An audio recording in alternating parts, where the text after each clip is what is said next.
Hey hey, salut les crypto lovers, c'est Wiltemer et bienvenue pour l'édition du 7 de 8 2021 du petit journal du crypto. Avant toute chose, si derrière moi t'entends un petit bébé, c'est ma fille que je suis occupé à garder.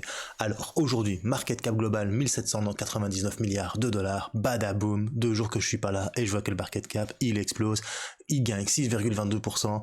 En une journée, on a un bitcoin à 43 372 dollars, il gagne 2,81% sur une journée et 4,37 en 7 jours. Est-ce que le bull run est de retour? On verra ça tout à l'heure lors de l'analyse technique du bitcoin. Par contre, nous avons Ethereum qui explose littéralement, il gagne 25% en 7 jours et 8,64 rien qu'aujourd'hui au-dessus des 3000 dollars, 3083,37 dollars. On va voir jusqu'où il peut aller. Exceptionnellement, je vais l'analyser sur TradingView. Après, on a le Tether en troisième position, le Binance Coin qui fait 2,58% à 352,08% dollars, pardon. On a Cardano, la petite Ethereum de mon cœur qui fait 4,25% à 1,46, ça fait plaisir. Et on a le petit Ripple de Jean-Pierre Riffard qui gagne 8,75% à 8,8056. On a le Dogecoin qui fait 15,63%. Pouh, ça faisait longtemps qu'on n'avait pas vu le Dogecoin pumper comme ça. On a l'USD Coin toujours en 8ème position. Le Polkadot de Magic War, tu dois être content, bro. Je t'avais dit d'en acheter à 11 dollars. Regarde, il est à 20,71 $. Et on a Uniswap pour terminer le top 10 qui nous fait 9,13% et 30,54%. Rien qu'en 7 jours. C'est pas beau la vie? Moi je dis, vive la crypto-monnaie. Alors on va regarder les top gagneurs du jour. Nous avons Ladies and Gentlemen, Internet Computer ICP qui nous fait un 28,22% et 48,89% en 7 jours. Mais que se passe-t-il? Est-ce que ICP a racheté de la crypto qu'il a vendu et qu'ils ont dumpé? Enfin, est-ce que l'équipe ont racheté de la crypto? On a le Quantum qui fait 25,90% et 35,37% en 7 jours, c'est juste magnifique. En troisième position, on a le Dogecoin. Et oui, est-ce qu'Elon Musk a fait un tweet? Va savoir, bro. Voilà. Si tu découvres la chaîne, moi, c'est Wiltemer. N'hésite pas à t'abonner et à actionner la petite cloche de notification pour ne rater aucun petit journal du crypto. Théoriquement, j'en fais un par jour. Sauf au mois d'août, pardon, c'est un petit peu délicat pour moi niveau temps pour pouvoir faire un petit journal du crypto par jour. Mais généralement, lorsque je fais un petit journal du crypto, j'analyse quelques articles et je fais une analyse technique du Bitcoin et d'autres crypto-monnaies. Tu peux aussi me rejoindre sur Culture Crypto, Twitter, bien évidemment. Hop là ici tu vois mon compte Wiltemer Trading où je pose des analyses techniques, et tu as le compte Culture Crypto Twitter où je pose des articles et d'autres news sur culturecrypto.fr. Allez, c'est parti, générique.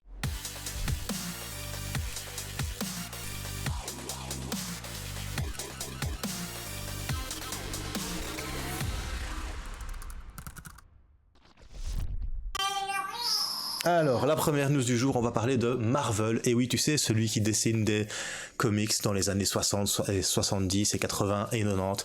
Eh bien, ils entrent dans l'espace crypto. Ça fait un petit moment qu'ils en avaient parlé avec VV pour lancer un ensemble de jetons non fongibles NFT Spider-Man. Tu vas pouvoir en acheter à 40 dollars comme à 400 dollars. Il va y avoir 32 000 personnes qui auront la possibilité d'acheter des NFT, parce qu'il y en a 32 000 qui vont être lancés. Pourquoi Spider-Man? Mais parce que Spider-Man, c'est l'un des super-héros les plus légendaires de l'univers Marvel. Il n'y avait donc pas de meilleur moyen de lancer notre expérience mondiale des objets collectibles numériques avec VV.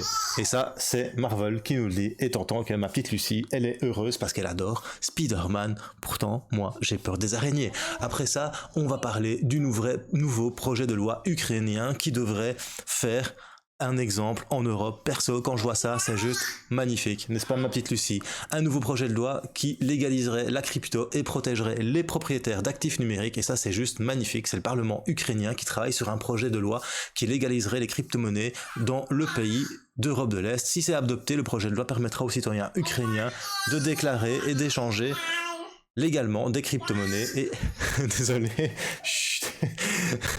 et il augmentera également les garanties pour les acheteurs de crypto selon le vice-ministre ukrainien de la transformation numérique. Vous permettez 2 petites secondes, je vais chercher ma petite fille. Hop là, désolé pour ce petit blanc, mais elle m'appelle, et quand ma petite fille m'appelle, Wiltemer, hop, il va près de sa petite chérie. Voilà, tu vois ça, c'est la petite émission que je fais. Alors, après, on apprend que IOHK, donc Input Output Hong Kong, annonce que Alonzo Purple a commencé à intégrer des utilisateurs. Mais qu'est-ce qu'Alonzo Purple? Alonzo Purple, c'est la dernière phase qui est séparée en deux pour le lancement des smart contracts. T'imagines ma petite Lucie? Bientôt, Cardano, il y aura les petits smart contracts. C'est pas beau ça? eh bien, le testnet va être entièrement pris en charge par le public, par la communauté, pardon, et ça c'est juste exceptionnel. Il y a 150 utilisateurs de la communauté IEHK et 300 diplômés du programme de formation Plutus Pioneer qui ont été invités à former des équipes test. La responsabilité de la livraison d'IEHK, Nigel Hemsley, a précédemment révélé qu'Alonso serait divisé en 2 sous-phases. Oui, c'est-à-dire qu'en fait, il y aura une phase de test, et après cette phase de test, ils vont lancer petit à petit la mise en œuvre des contrats intelligents sur Cardano pour enfin avoir des applications. Et ça, c'est la fête, mon petit bébé. Voilà, après ça, on apprend que le PDG de Binance US démissionne en raison de divergences stratégiques avec le échange crypto-monnaie américain. Brian Brooks, le PDG de l'échange, a démissionné 3 mois seulement après avoir pris ses fonctions. Moi je dis, ça pue au pays de Binance. C'est quand même assez étrange que monsieur Brian Brooks, qui est quand même un juriste connu dans le monde de la finance aux États-Unis, ait décidé de s'en aller pour cause de différences stratégiques avec l'échange. Conclusion, c'est assez particulier ce qui se passe chez Binance en ce moment. Le régulateur est en train d'éplucher tout ce qui se passe chez eux et t'as la personne qui est censée les aider pour améliorer les choses avec les régulateurs qui démissionne. Ça pue du cul, je sais pas ce que vous en pensez. Les crypto-lovers, papa il a dit un gros mot, c'est pas bien. Hop, 50 centimes dans le petit pot pour Lucie et de la crypto-monnaie. Voilà, c'est tout pour la petite news. Maintenant on va faire les analyses techniques du Bitcoin comme vous attendez tous. Donc voilà, ici je vous ai remis ma fameuse analyse technique que j'ai depuis un petit temps. Et tu vois que moi je vous parlais d'un petit biseau descendant depuis un petit bout de temps, et je vous disais, tant qu'on est en dessous de la moyenne mobile 200 périodes que tu vois ici en bleu, nous sommes toujours en bear market. Donc c'est pas parce qu'on vient de faire un pump où on a repris ici à 35 000 $, plus ou moins à 34 496 $, la moyenne mobile 50 périodes, ici qu'on a repris à 40 000 $, et après à 39 000 $, la moyenne mobile 100 périodes, qu'on va forcément passer au-dessus de la moyenne mobile 200 périodes, parce que la moyenne mobile 200 périodes, comme je vous ai dit avant de la passer, ça va être très important. Pourquoi? Parce qu'il y a la résistance ici du biseau qui est là, et en même temps la résistance de la moyenne mobile 200 périodes qui est très importante.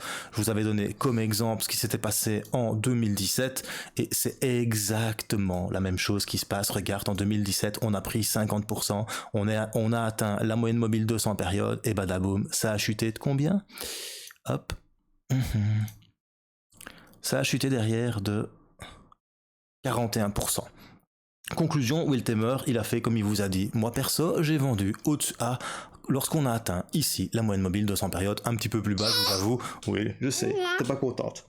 Mais bon, c'est pour toi le futur. Hein, donc je dois vendre pour gagner de l'argent. Ça va? Et si on casse ici, ma petite Lucie, si on casse la moyenne mobile que tu vois ici, 200, et si on casse ici la ligne bleue claire que tu vois qui s'appelle une résistance, eh bien, à ce moment-là, papa, il rachètera. Parce que à ce moment-là, ça aura cassé une grosse résistance, et uniquement à ce moment-là. Ici maintenant, moi ce que j'ai fait, c'est que j'ai pris des bénéfices, tu vois. Et alors, ce qu'on va faire, c'est que on va hypothétiquement réfléchir sur la chute qui pourrait y avoir, et le Bitcoin pourrait. C'est envisageable, bien évidemment, envisageable. C'est pas ce qui va se passer, ma petite Lucie. On pourrait perdre 42%, comme on a fait en 2017. Encore une fois, tu sais bien, ma petite Lucie, papa, c'est pas Madame Irma, c'est juste papa, Will Temer.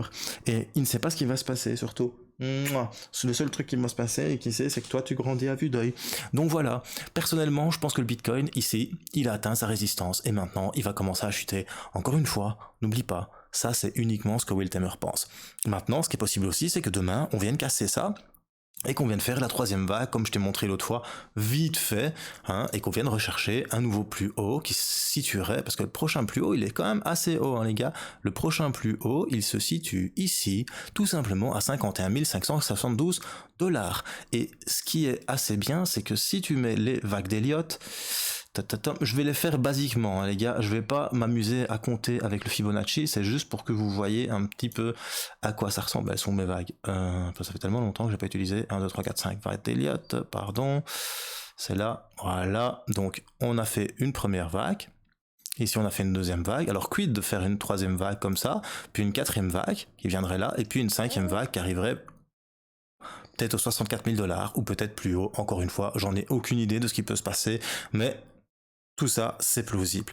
Alors, ça, c'est ce que moi je vois sur le Bitcoin. En plus, tu vois que le RSI, il est re-rentré dans sa zone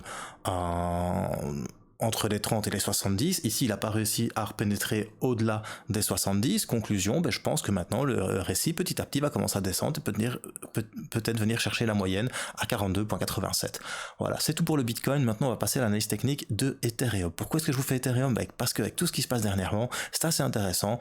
Et surtout qu'on voit vraiment que Ethereum, il se baladait dans un range qui est plus que visible. Tu vois que le cours de l'Ether, ma petite Lucie, hop, il faisait comme ça, puis après il faisait ça, puis il a fait ça, puis il a fait ça, puis il est revenu ici, et il a formé un double bottom, même un triple bottom. Alors qu'est-ce que ça veut dire bottom? En anglais, bottom, ça veut dire le bas, d'accord? Donc, il a fait un bas, on va prendre une petite flèche, regarde, hop, il a fait un bas ici, ok, puis il a fait un bas là, il a même fait un quadruple bottom, tu vois? Il a fait un bas là. Bon, celui-là, on va pas le prendre, parce que celui-là, il était en phase descendante. Il n'est pas remonté juste après. Tu vois? C'est pour ça qu'on ne le prend pas. On va prendre celui-ci, et après, on prend celui-là. T'as même, parce qu'il y a plein de petites couleurs. Et ça, tu vois, papa, il va t'apprendre. Comme ça, à 18 ans, tu pourras savoir trader. Donc, ça nous fait un triple bottom. Et après un triple bottom, généralement, si on vient avoir un golden cross qui est en train de se produire entre la 50 et la 100, c'est positif pour Ethereum. Maintenant, moi, je vois quand même qu'Ethereum, il est en surachat sur le RSI. Donc, faites attention.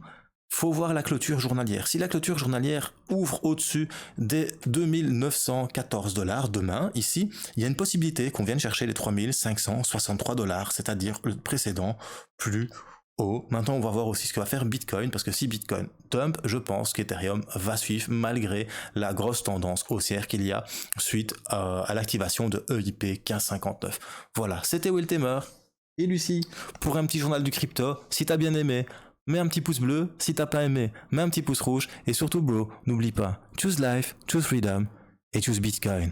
Peace my bro.